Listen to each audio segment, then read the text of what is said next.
They're counting on you, Nora. My sister's voice was soft, almost pleading, but it landed like a brick in my chest. She didn't look at me, just stared at the chipped formica table in our parents' dining room. No one else spoke. Not Dad, whose fingers tapped a nervous rhythm on his coffee mug. Not Mom, who was suddenly fascinated by a loose thread on her sleeve. The air felt heavy, like the moment before a storm breaks, and I knew what was coming. I'd known for weeks. They weren't asking for my help. They were demanding it. And I was done being the one who always said yes. I didn't respond. I didn't nod. I just pushed my chair back, the scrape of wood on linoleum cutting through the silence, and walked out. My boots echoed on the porch steps, and I didn't look back. They thought I was leaving empty-handed, just the dependable daughter throwing a tantrum. They didn't know I'd been unraveling their hold on me for months. While they saw me as their endless safety net, I'd been quietly snipping every thread. They thought I was still theirs to lean on. They had no idea I was already gone. For years I'd been the fixer in the Callahan family. The one who paid the overdue electric bill when Mom forgot. The one who covered Dad's gambling debts when he swore it was the last time. The one who sent my sister Lily money for emergencies that always seemed to involve a new phone or a weekend trip. At 24, I skipped a promotion to stay local and help with Mom's medical bills after her accident. At 28, I drained my savings to keep Dad from losing the house to a shady poker buddy. At 32, I was still wiring Lily cash for rent she never paid back. Each time the same refrain: Nora, you're our lifeline. We'd be lost without you. But lifelines fray, and I was unraveling. No one ever asked what I wanted. Not when I worked double shifts at the accounting firm to keep us afloat. Not when I stopped dating because I was too tired to explain why I always picked up the tab. Not when I sold my old guitar, the one I used to play on the back porch, to cover Lily's latest crisis. They called me steady, reliable, the one who always came through. But I wasn't steady. I was sinking, and no one noticed the water rising. The truth? I was exhausted. Exhausted from carrying their mistakes like a second skin. Exhausted from hearing Lily's half-baked excuses while my own dreams gathered dust. Exhausted from Dad's promises to pay me back next month, and Mom's teary gratitude that never came with a receipt. I'd built a life from scratch. CPA certification, a corner office, a modest 401k, but to them it was just a well they could tap. And because I never said no, they assumed I never would. So I changed. Quietly, like a shadow shifting with the light. 6 months ago I stopped mentioning my bonuses. I opened a new savings account at a credit union they'd never heard of. I locked my credit, set up fraud alerts, and changed every password to something they couldn't guess. No more childhood pets or family birthdays. I didn't tell them. I just watched. Watched as Mom's calls slowed when I didn't offer cash. Watched as Lily's texts, "Hey, love you, miss you," faded when I didn't Venmo her. Watched as Dad's "just checking in" voicemails grew shorter when I stopped bailing him out. I wasn't their lifeline anymore. I was just Nora, and that made me invisible. The shift wasn't sudden. It crept in like damp rot. First, a text from Lily. "Hey, can we talk? Need to figure something out." No details, just urgency. Then Dad, leaving a message that sounded too casual. "Nora, swing by this weekend. Got something to discuss." No one in our family discussed. They decided, and I delivered. I didn't reply right away. Instead, I pulled out my ledger, not the one for work but the one I kept in a locked drawer. A spiral notebook, pages creased, filled with dates and numbers. March 2022, $3,200 Mom's hospital copay. August 2023, $1,500 Lily's moving costs. January 2025, $7,000 Dad's business loan. Total, $42,350.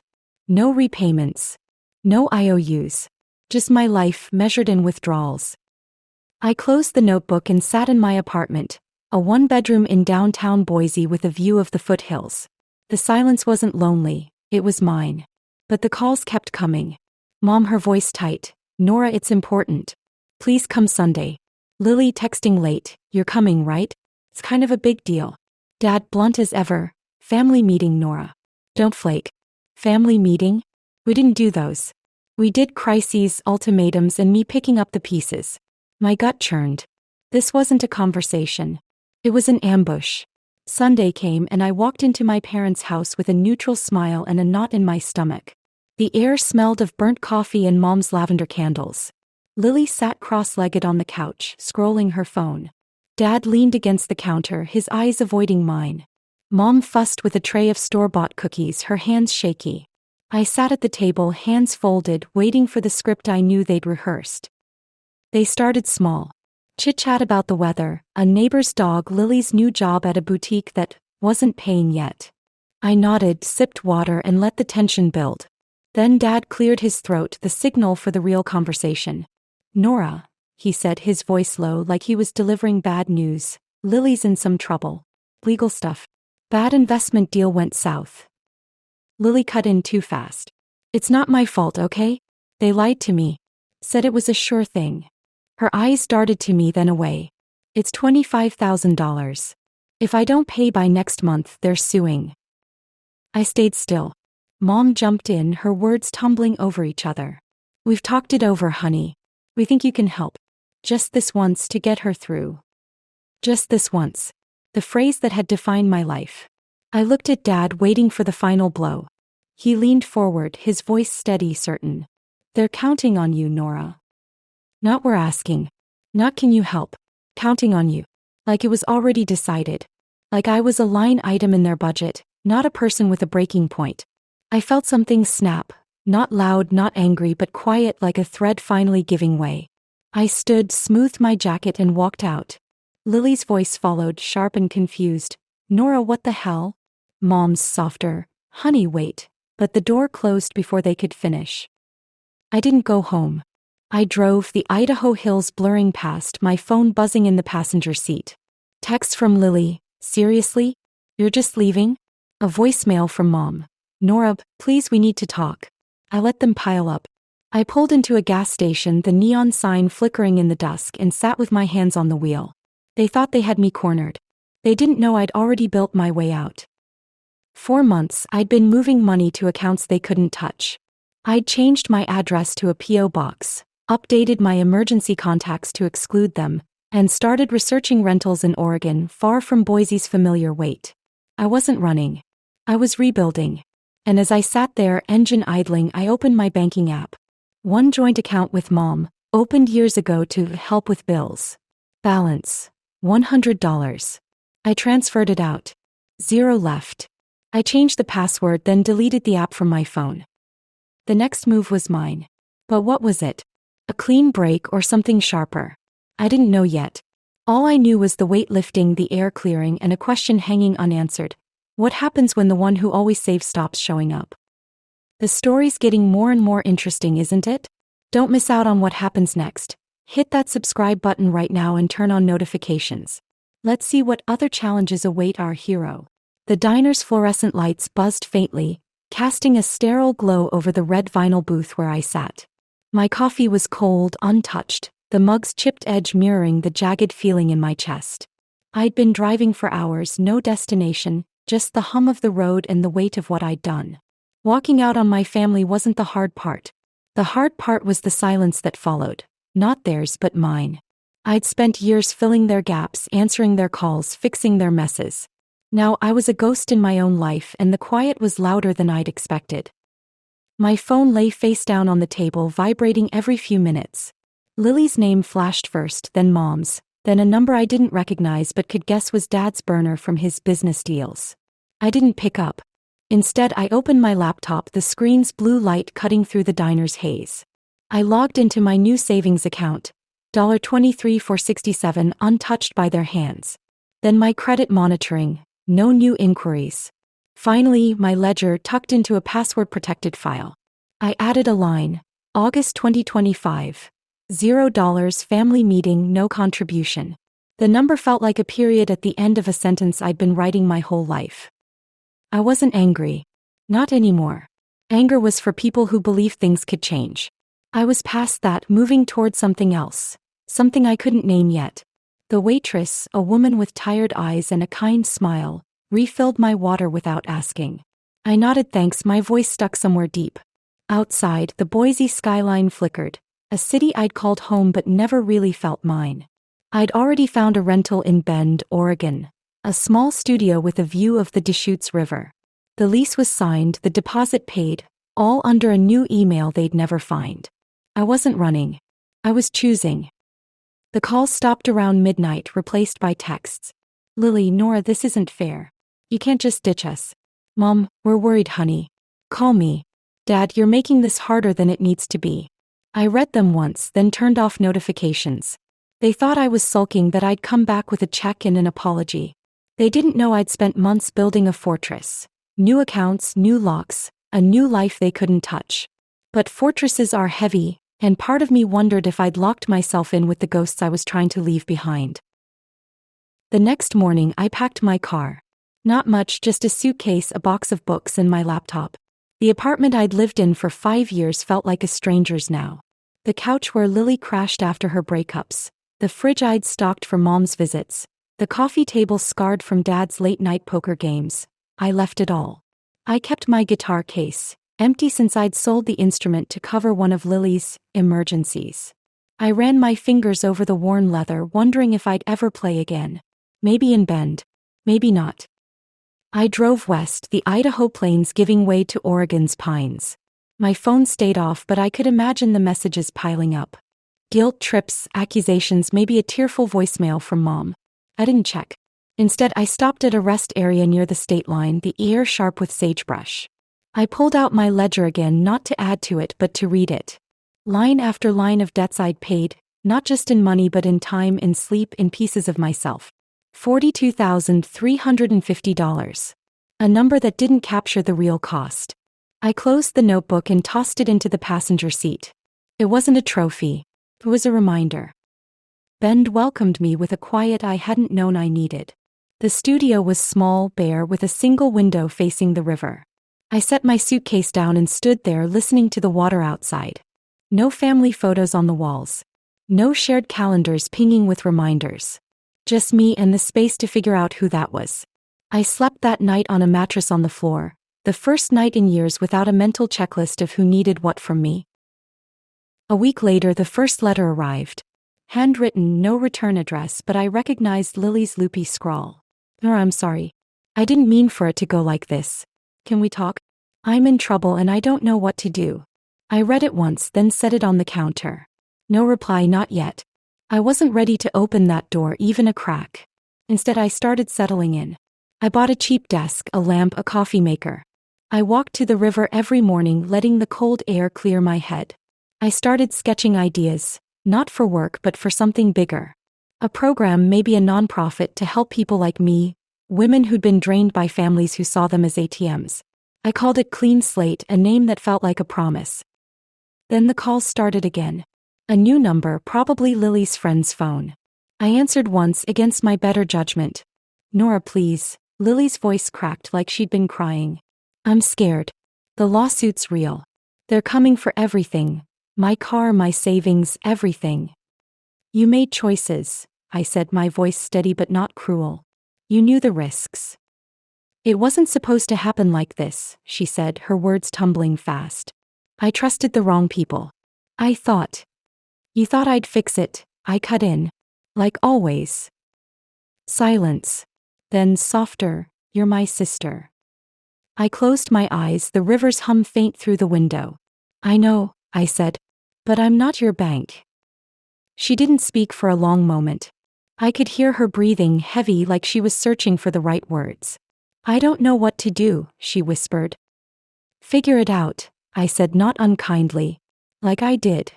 I hung up, my hands steady, my heart not racing. I didn't feel guilty. I felt clear, like I'd finally stepped out of a fog. 2 weeks later, the second letter came.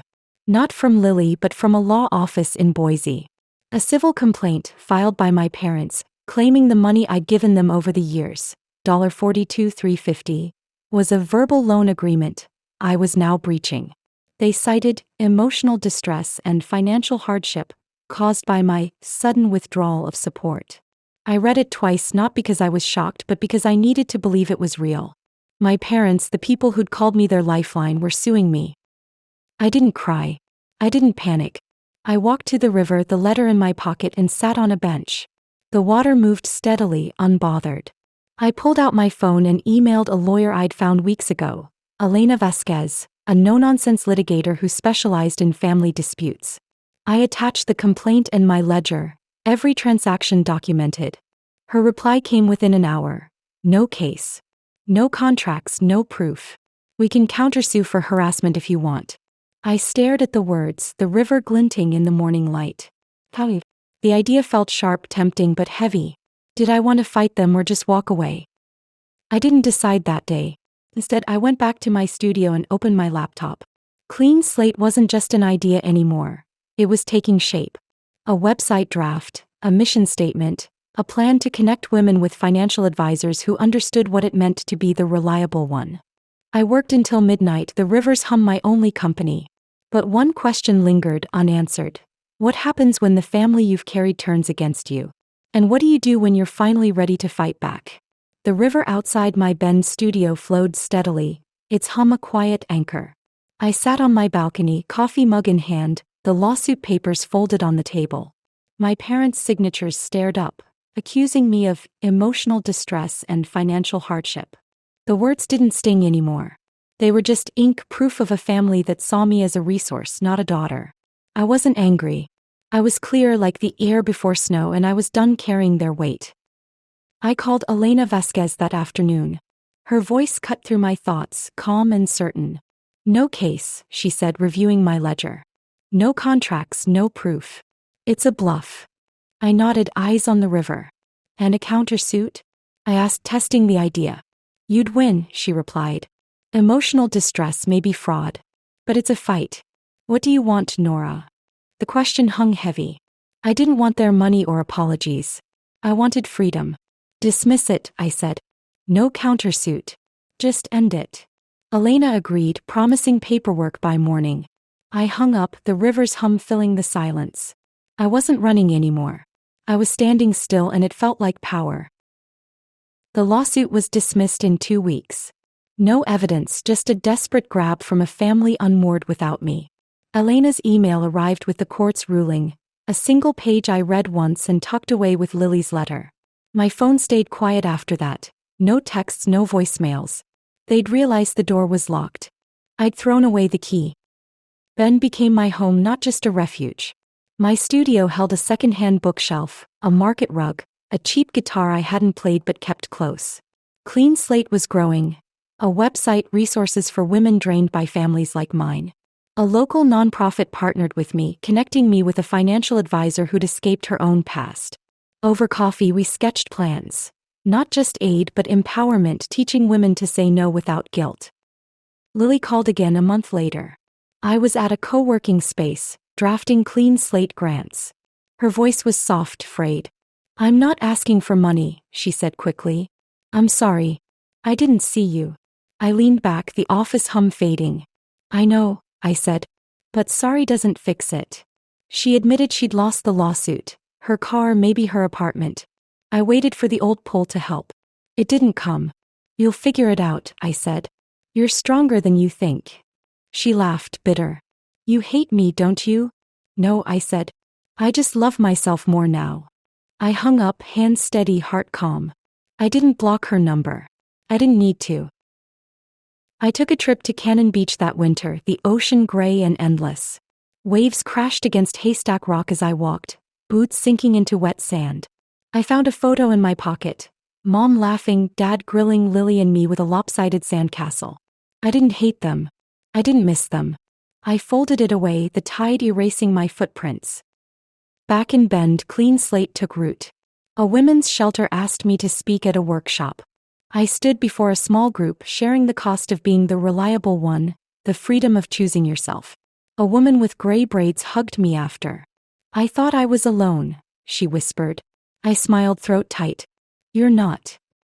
A letter came that spring from Aunt Claire, Dad's sister. Nora, I'm proud of you. My door's open. I saved it on my desk, not ready to call but warmed by the words. That night I played the guitar, chords clumsy but mine. Clean Slate secured a small grant, and I hired a coordinator, a woman who'd fought her own family's demands. We worked late, laughing, building something bigger than me. I didn't know what was next. Maybe clean slate would grow, maybe I'd call Claire, maybe I'd walk alone. The unknown didn't scare me. I wasn't the fixer anymore. I was Nora, and that was enough. Some debts you pay with money, some with silence, some by letting go. I stood on my balcony, coffee in hand, the river moving below. The sun rose over the pines and I existed, for me. Hey everyone.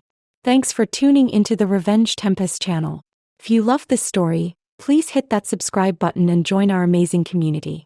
Drop a comment below letting us know where you watched us from. Your support keeps us going. Stay tuned for more epic tales.